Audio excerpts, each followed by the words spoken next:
quick. Like, I had a front row seat. Yeah. Both of your guys' eyes lit up, you and Brock Heward. I could have just sat here and listened to you two geek out about running backs. Okay, I'm going to start this conversation with a non-Ashton Gente question. Because Ashton Gente, I have him as a top 10 pick. Again, early swipe for my early grades. Nothing's concrete, but to me, he's a top 10 talent.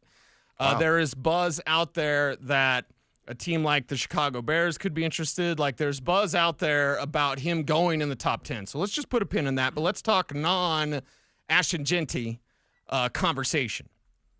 Would you like another back that's exactly like Javonte Williams and comes from the same damn school as Javonte Williams?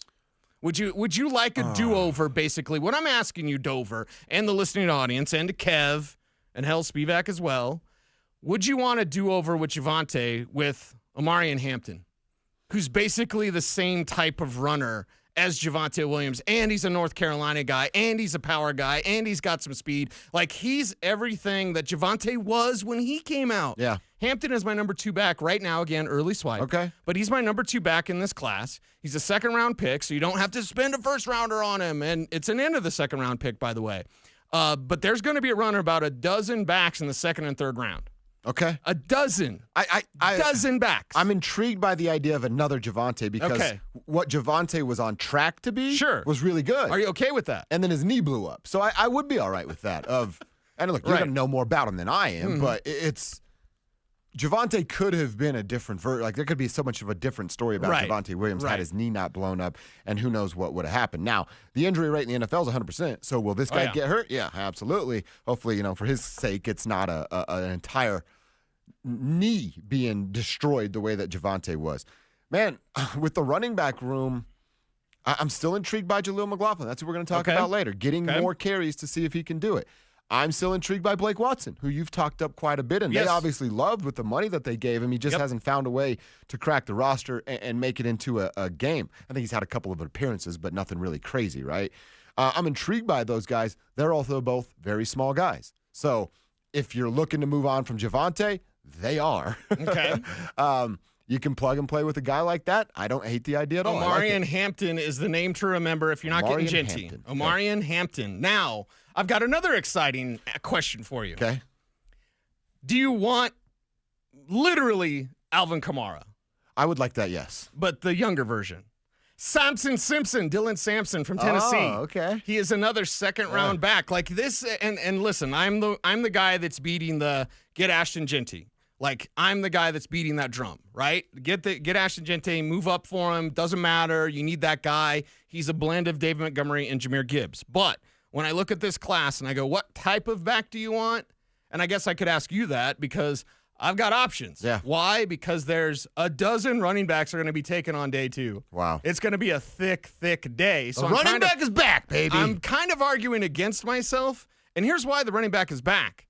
Because defenses are lighter. Mm-hmm. And now when they go it's that light. pendulum. It's Exactly. And that's why you need Marshawn Lynch. Marshawn Lynch should be your running back coach or guru because he knows how to run it again and again. Over and over. So I would say Dylan Sampson from University of Tennessee has Kamara-like attributes. He's more of a slasher like Kamara was coming out. Remember, Kamara was behind, Spivak? John Kelly? Right? John Kelly was there as kind of the starter, and that's how they found Kamara in the third round. Now, Samson Simpson. Oh, in college. You're saying in college he was, Yeah. So Dylan Sampson, he's a guy, what do they got him at? 5'11", 190. So that similar sort of body type. And the slasher, receiver out of the backfield, like these are all good things that he can do. So again, I hate to argue against Gente, but there is a collection of backs. So tell me, Spivak, Kevin, Dover, listening audience, tell me, what kind of back do you want? I got it. You'll find one of those. Okay. Yep. I absolutely love hearing that. And again, like I said, if it's the plan is to roll Jaleel, give Blake more of an opportunity and Blake Watson next year, I do want a little bit of a bigger back, a bigger sized body, somebody that can come in and, get run over and pass block and take 0.5 seconds off of that clock a little bit. Okay. And that's kind of what I'd be looking for, a little bit more of a bigger body. Okay, a larger body, that's fine. What about a guy that broke your heart and Devin Neal? Ooh. Like, have you ever had that, like a sports thing where it's like, man, that dude broke my heart in college? Because I I can't stand Kansas. I'm sorry. I'm with you. I'm sorry. I told our buddy Scotty one time, I was like, yeah, you just drive east till it smells like crap and you know you're there. And Scotty, I love you. So I say that jokingly. It's not personal. I don't get in trouble again what's more today. annoying, watching Kansas play or hear BK talk about Kansas. All the time. But for me, it's like, has that ever happened where someone broke your heart in college?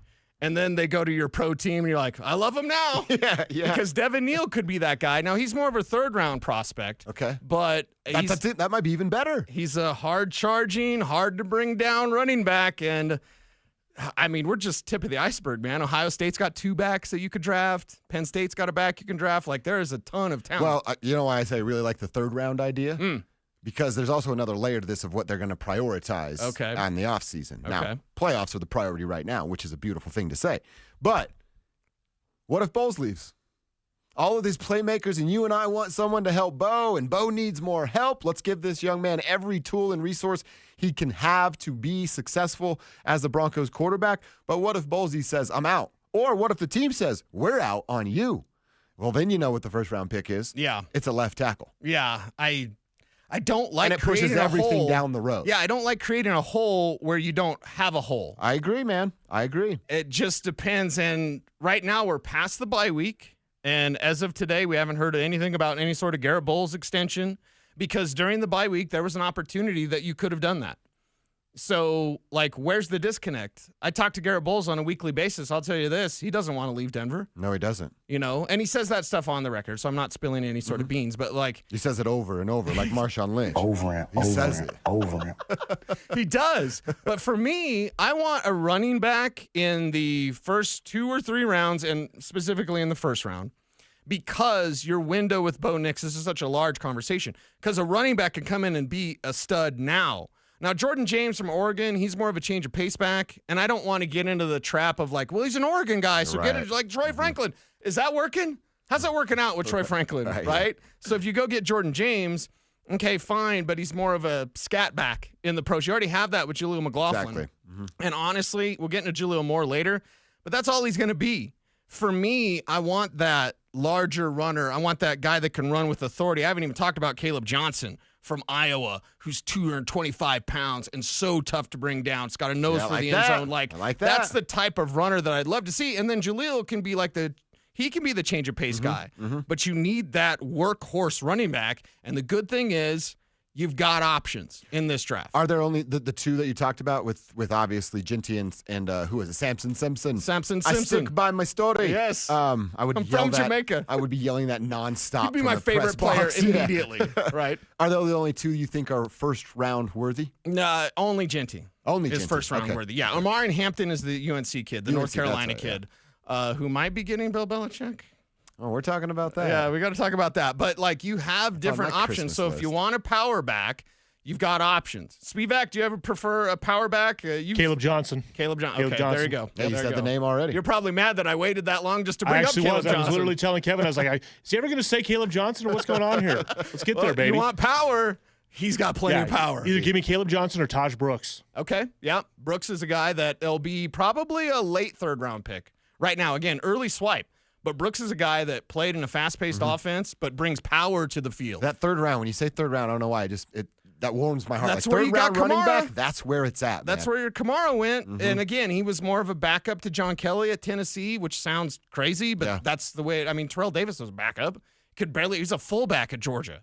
Could barely play. Coaching staff didn't like him. That's what TD's told me anyway. So it's like, you can find these guys. Willie Parker was a backup at North Carolina. You can find these guys. Kev, you haven't chimed in. What kind of back do you want for Bo Nix? I want that elusive one. The Alvin Kamara, Christian McCaffrey type guy. Okay, so you want Dylan Sampson. And I want to ask you, isn't Estime the power back? I could be wrong, but I just wanted to ask you that.